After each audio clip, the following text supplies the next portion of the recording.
జై శ్రీరామ్. శ్రీమాత్రే నమః. శ్రీ గురుభ్యో నమః.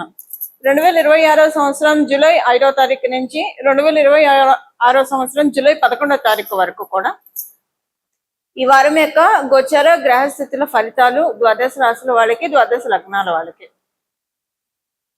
రాశి ఫలాల్ని ప్రసాదించే గ్రహ దేవతల యొక్క గ్రహ గమనాలు ఈ వారంలో ఎలా ఉన్నాయో ఒకసారి చూద్దాం. వృషభ రాశిలో మంగళ సంచారము, మిథున రాశిలో రవి సంచారము, కర్కాటక రాశిలో వక్రించిన బుధ భగవానుడు. ఈ వారంలో బుధ భగవానుడు కర్కాటక రాశి మరియు మిథున రాశిలో ఆయన సంచారం ఉంటుంది.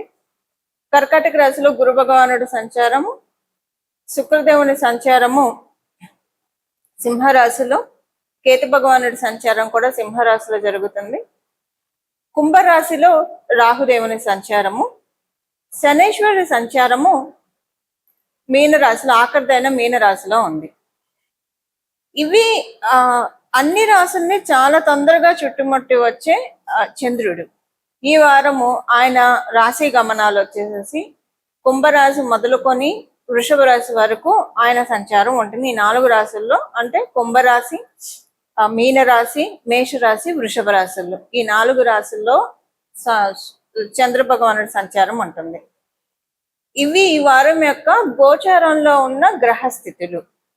ఈ గ్రహస్థితులను అనుసరించి ద్వాదశ రాశుల వాళ్ళకి, ద్వాదశ లగ్నాల వాళ్ళ ఫలితాలు తెలుసుకుందాము. ఫలితాలు తెలుసుకోవడానికి ముందుగా ఈ వారము గోచారంలో ఉన్న గ్రహస్థితుల్లో ఉన్న ప్రత్యేకాంశము అది కూడా ఒకసారి మనం చూద్దాం.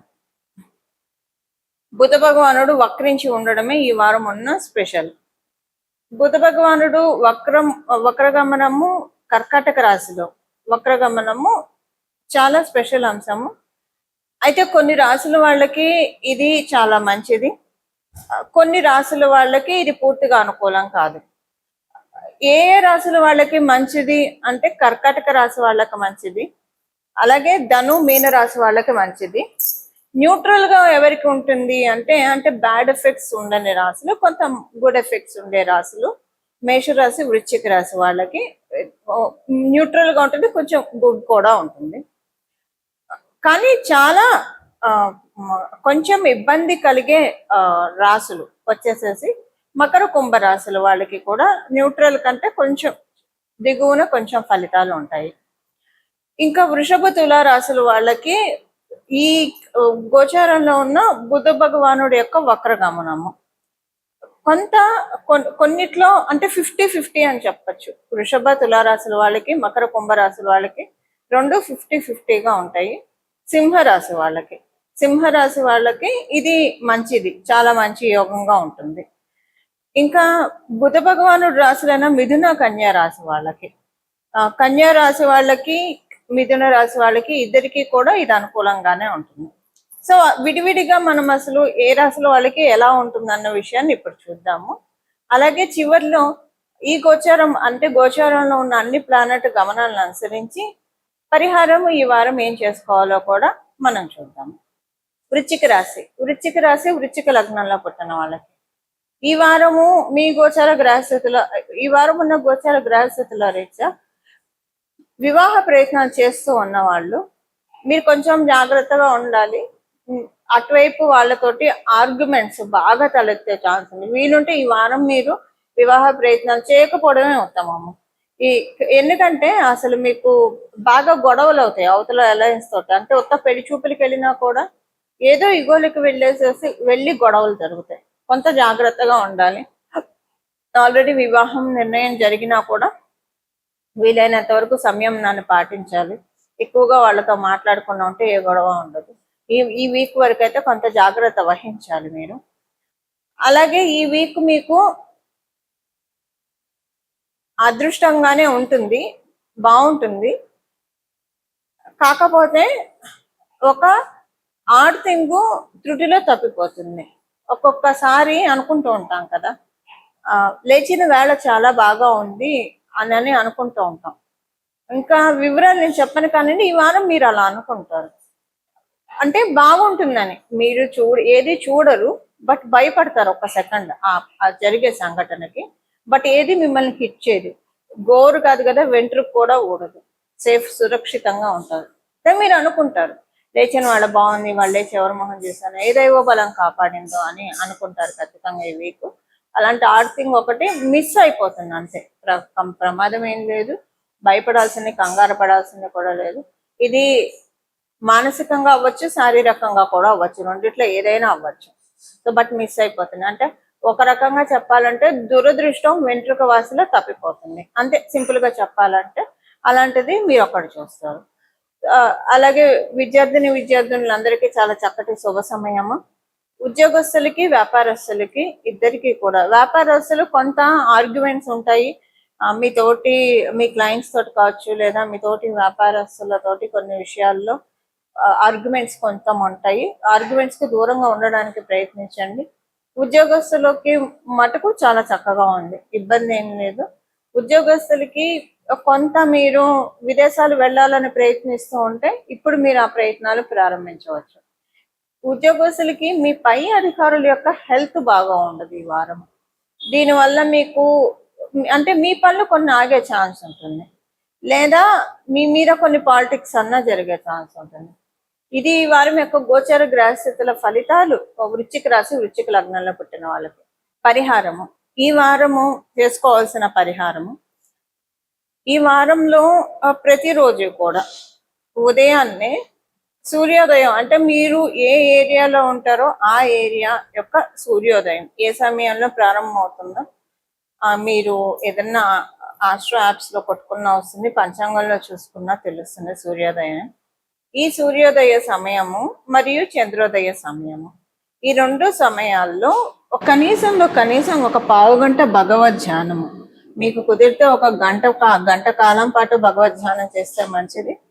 కుదరకపోతే తుదకి పావు గంట సేపు అయినా సరే భగవద్ ధ్యానం చేసుకుంటే మంచిది. ఇప్పుడు బుధ భగవానుడు వక్ర గమనము, ఆయన మిథున రాశిలోకి వెళ్తూ ఉన్నారు. అక్కడ రవి అస్థుతులై ఉన్నారు, రవి సంచారం మిథున రాశిలో ఉంది.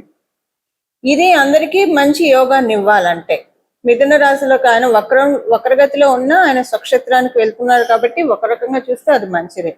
అక్కడ రవి ఆల్రెడీ ఉన్నాడు కాబట్టి సూర్యోదయ సమయం చంద్రోదయ సమయం 15 నిమిషాలు అంటే గంటలో స్టార్ట్ అయిన 15 నిమిషాల్లో చేయొచ్చు, లేదా సూర్యోదయం అయిన గంటలోపు మీకు ఏ టైంలో కుదిరితే ఆ టైం గంటలోపు ఒక 15 నిమిషాలు మీకు ఇష్టమైన భగవద్ ధ్యానం చేయండి, చాలా మంచిది. ఒక 15 నిమిషాల పాటు చేయడం వల్ల దీనివల్ల ఏంటంటే యోగాలకి మేల్కొల్పు. పరిహారము, ఈ వారం చేసుకోవాల్సిన పరిహారము, ఈ వారం రోజుల పాటు కూడా బుధ భగవానుడు ఆయన రాశి కర్కాటక రాశి మరియు మిథున రాశిలో సంచారం జరుగుతుంది, వక్రగతిలో ఉన్నాడు కాబట్టి. మిథున రాశిలో రవి సంచారం ఉంది. రవి సంచారం ఉండడం వల్ల ఈ వారం మొత్తం కూడా ఈ పరిహారం చేసుకోవడం వల్ల చాలా సింపుల్ రెమెడీ ఇది చేసుకోవడం వల్ల చాలా మంచి రిజల్ట్స్ ఉంటాయి. ఈ పరిహారము ఉదయాన్నే సూర్యోదయమైన గంట లోపల మీకు ఆస్ట్రో యాప్స్ లో వస్తుంది సూర్యోదయ సమయము, పంచాంగంలో చూసుకున్న సూర్యోదయం ఏ సమయానికి ఉందో తెలుస్తుంది, అలాగే చంద్రోదయం ఏ సమయంలో అవుతుంది. ఈ రెండు చూసుకోండి. ఈ రెండు చూసుకొని ఆ సమయంలో ఉదాహరణకి సూర్యోదయము 6ంటికి మొదలైంది అనుకోండి. ఇప్పుడు ఎండాకాలం కంటే 6ంటికి 5:45, 5:50 ఇలా స్టార్ట్ అయిపోతుంది. చలికాలం అంటే 6:30, ఒక్కొక్కసారి 7:15 కూడా స్టార్ట్ అవుతుంది సూర్యోదయం. సో ఆ టైంలో ఒక గంట లోపల ఒక పావు గంట సేపు మీకు కుదిరితే గంట సేపు లేదా ఒక పావు గంట సేపు మీకు ఇష్టమైన దేవత ఆరాధన ధ్యానం చేస్తే కనుక చాలా మంచి ఫలితాలు ఇస్తుంది. మీ జన్మ జాతకంలో బుధ బలం బాగోకపోతే this is the right time మీ బుధ బలాన్ని పెంపొందించుకోవడానికి. బుధ బలం కావాలి, ఎందుకంటే మనకి వెల్త్ సిగ్నిఫికేటర్ ప్రతి ఒక్కొక్క దానికి ఒక్కొక్క గ్రహం కారకత్వం వహిస్తుంది. వెల్త్ సిగ్నిఫికేటర్ లో వన్ ఆఫ్ ద ప్లానెట్ బుధ భగవానుడు. ఆయన ఇచ్చే వెల్త్ చాలా బాగా ఉంటుంది, బ్యూటిఫుల్ గా ఉంటుంది. అంటే ఇప్పుడు కొంతమందిని మనం చూస్తే కనుక ఉదాహరణకి మనకి అందరికి అర్థమయ్యే ఎగ్జాంపుల్ చెప్తాను. సచిన్ టెండూల్కర్ గారిని తీసుకున్నాము. ఆయనకి బుధ బలం ఎంత బాగా ఉందంటే చూడండి ఎంత ప్రశాంతంగా ఉంటారు. ఆయన ఎక్కువ ఆరాట పోరాటాలు లేకుండా, అలాగే ఎంఎస్ ధోని గారు, వీళ్ళిద్దరూ కూడా బుధ బలం అంటే ఎంఎస్ ధోని గారికి వేరే ప్లాన్ స్ట్రెంత్ కూడా ఉంది, బట్ సచిన్ టెండూల్కర్ గారికి బాగా బుధ బలం ఉంది. సో ప్రశాంతంగా ఆయన చాలా ఎర్లీ ఏజ్ లో క్రికెట్ లో ఎంటర్ అయ్యారు. ఇప్పుడు చాలా ప్రశాంతమైన జీవితం గడుపుతున్నారు. ఆయనకి ఎన్నో అవార్డ్స్ వచ్చాయి, రాజకీయాల్లో మంచి సముచిత స్థానం, గౌరవం దక్కింది. బుధబలం బాగా ఉంటే అంత చక్కగా ఉంటుంది. ఎక్కువగా పాలిటిక్స్ లోకి లోన్ అవ్వకుండా, అసలు లేకుండా ఎవరికి ఉండదు. కాబట్టి అది మినిమం అసలు లెక్కలోకి రాని పాలిటిక్స్ తోటి చాలా చక్కగా వారు లైఫ్ లో ఎదగడం మనం చూసాం. వాళ్ళ లైఫ్ లో వారు ఎదిగారు. అలాంటి బలం కావాలంటే ఎవరికైనా సరే బుధుడు అనుకూలంగా ఉంటే ఇలాంటి వరం మనకి చేకూరుతుంది. మీ జన్మ జాతకంలో బుధ బలం ఉంటే ఇది ఇంకా డబల్ అవుతుంది. బుధ బలం లేకపోతే ఇప్పుడు పెంచుకోవడానికి ఇది ఒక సదావకాశం. దీనికి చేయాల్సింది ఏమీ లేదు.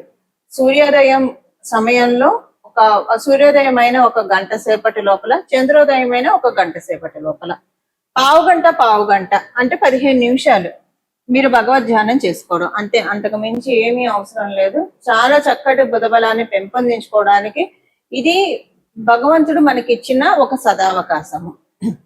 మీకు కుదిరితే గంట సేపు చేస్తే ఇంకా మంచిది.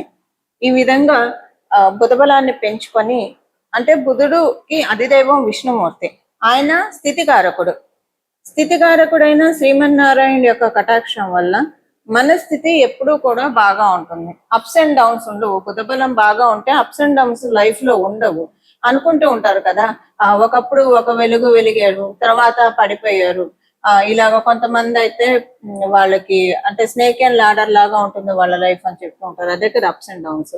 ఇలా లేకుండా ఎప్పుడూ కూడా లైఫ్ అప్ అలాగే డౌన్. ఒకవేళ అన్ని వేళలా మనకి టైం అనుకూలంగా ఉండాలని ఎప్పుడూ ఉండదు లైఫ్ లో.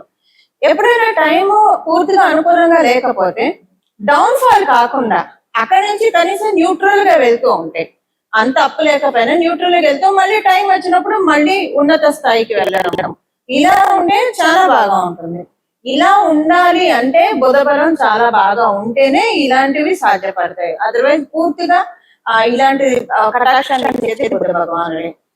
ఇప్పుడు చూడండి, పిల్లల దగ్గర ఏదైనా ఇస్తే వాళ్ళు మళ్ళీ తిరిగి ఇవ్వమంటే నాయి అని పక్కన పెట్టేసుకుంటారు. ఇంకొకటి వాళ్ళ దగ్గర ఎవరు తీసుకోవడానికి కూడా ప్రయత్నించలేదు. ఎందుకంటే వాళ్ళకి ఇచ్చేది అది వాళ్ళకి చాలా ఉంటుంది.